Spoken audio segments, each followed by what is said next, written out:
मैं डॉक्टर राजेश कुमार झा, निदेशक और chief consultant Kamala emergency and multi speciality hospital Samastipur. तो आइए आज हम लोग आईसीयू के बारे में जानते हैं।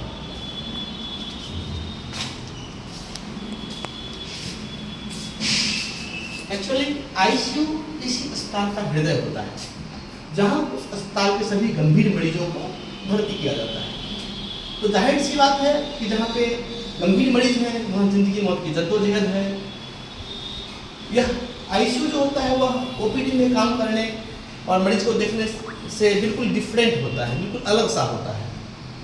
यहाँ पे चूँकि गंभीर मरीज भर्ती होते हैं तो इसीलिए एक जोन होता है, हमेशा एक मॉनिटरिंग करनी पड़ती है मरीज को कि क्या होगा, मरीज बचा पाएंगे ना बचा पाएंगे। तो इस लड़ाई में जो हमारा मुख्य सबसे महत्वपूर्ण चीज़ होता है वो होता है कि हमारी टीम कौन सी है, हमारे चीफ इंटेंसिविस्ट कौन है। जाहिर सी बात है आईसीयू का मतलब हुआ इंटेंसिव केयर यूनिट।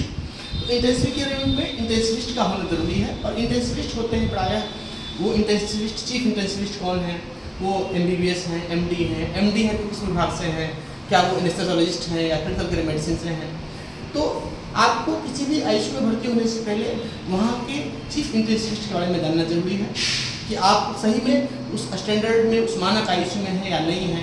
तो आईसीयू सिर्फ कहने के लिए आईसीयू नहीं होता है, आईसीयू का मतलब होता है जहाँ पे गंभीर मरीजों से लड़ने की व्यवस्था हो और उसके लिए एक कुशल टीम हो।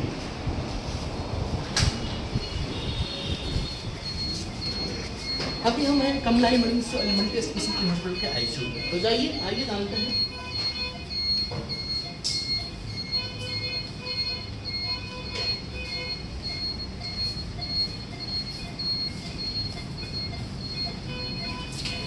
तो हम बात कर रहे थे कि आईसीयू का मतलब सिर्फ दीवारें, पर्दे, मॉनिटर या एसी नहीं होती।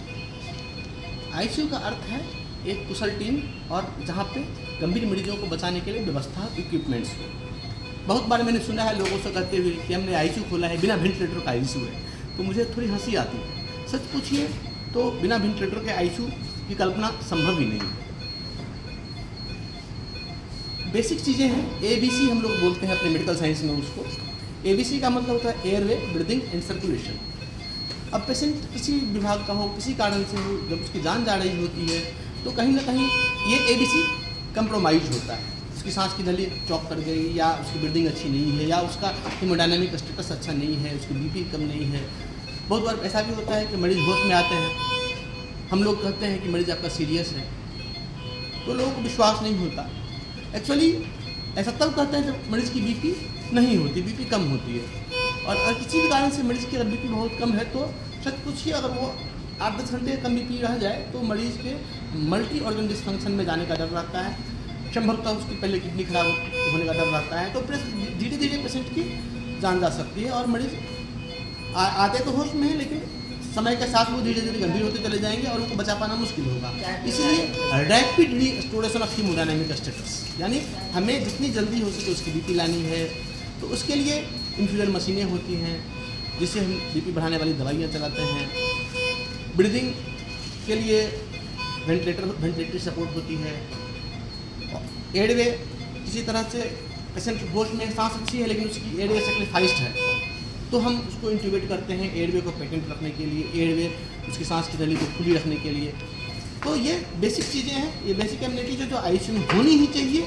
उसके बिना आईसीयू में और कोई कहता है कि हम आईसीयू चला रहे हैं, हमारे पास ये बिना वेंटिलेटर का आईसीयू है, तो समझिए कि ये उसी तरह से है जैसे सीमा पर लड़ने के लिए हम जवान को भेज तो देते हैं लेकिन बिना बंदूक के, हाँ तो बिना बंदूक के कोई क्या लड़ पाएगा। इसीलिए चिकित्सक की टीम के साथ साथ, एक कुशल टीम के साथ साथ हमारे पास क्या इक्विपमेंट्स होने चाहिए ये भी जानना जरूरी है। इसके अलावा जैसे हम बात करें आपसे, जैसे हम देखते हैं कि मरीजों की मॉनिटरिंग हम लोग कैसे करते हैं।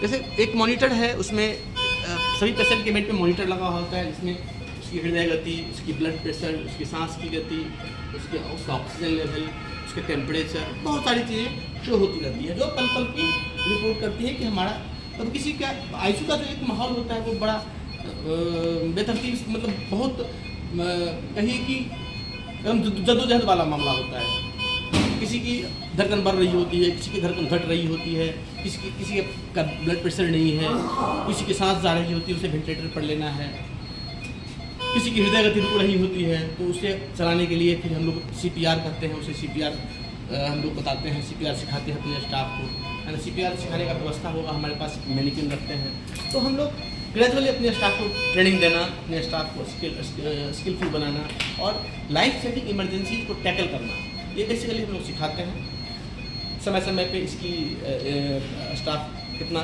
ट्रेंड हुआ है इसकी समीक्षा करते हैं और अपने एक टीम को अपडेट रखना है। तो ये बेसिकली आईसीयू में काम है। जैसे अब किसी तरह का कार्डियक अरेस्ट हो रहा, कभी बार आपने देखा होगा टीवी में, कभी कभी पेशेंट को शॉक देते हुए देखा होगा, तो हमारे पास वेंटिलेटर है कि नहीं है, हमारे पास डिफिब्रिलेटर है कि नहीं है, हमारे पास ABG मशीन है कि नहीं है, इसके bed side ultrasound, bed side बहुत सारी चीज़ें हैं जो होनी चाहिए। तो आईसीयू हमारा वेल इक्विप्ड हो, हमारे आईसीयू में कुशल स्टाफ हो और सबसे इम्पोर्टेंट है कि उस अस्पताल, उस नर्सिंग टीम को हेड करने वाला, लीड करने वाला एक कैप्टन हो, एक डॉक्टर हो, वो इंटेंसिविस्ट हो, वो प्रॉपर MD हो और जिन्हें क्रिटिकल केयर इमरजेंसीज को हैंडल करने में दक्ष हो, तभी आप वो सभी जो भी लाइफ सेविंग इमरजेंसीज को परफॉर्म कर सकें, तभी पेशेंट को आप सोच सकते हैं कि वो बच पाएगा। अन्यथा नाम के आईसीयू में जाने से पहले काम के आईसीयू का पता करें कि सच में कौन सा आईसीयू है आपके शहर में, कैसा अस्पताल है जहाँ पे इंटेंसिविस्ट के अंडर में जो आईसीयू होता है, जहाँ के जो लीडर है वो है कि नहीं है। तो ऐसे लिखने के लिए आईसीयू बहुत सारी जगह है जहाँ AC पर्दे और अच्छी अच्छी दीवारें और बहुत सुंदर बनाया गया है उसको, लेकिन ना उनके पास इक्विपमेंट्स है ना टीम है।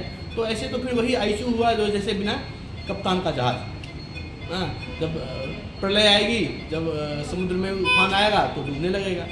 तो हमें ये पता होना चाहिए, हम आईसीयू के बारे में जानें, आईसीयू की बारीकियों को समझें और हम आईसीयू में भर्ती करने से पहले पूछें कि वो आईसीयू किसके द्वारा रन किया जा रहा है। ठीक है, धन्यवाद।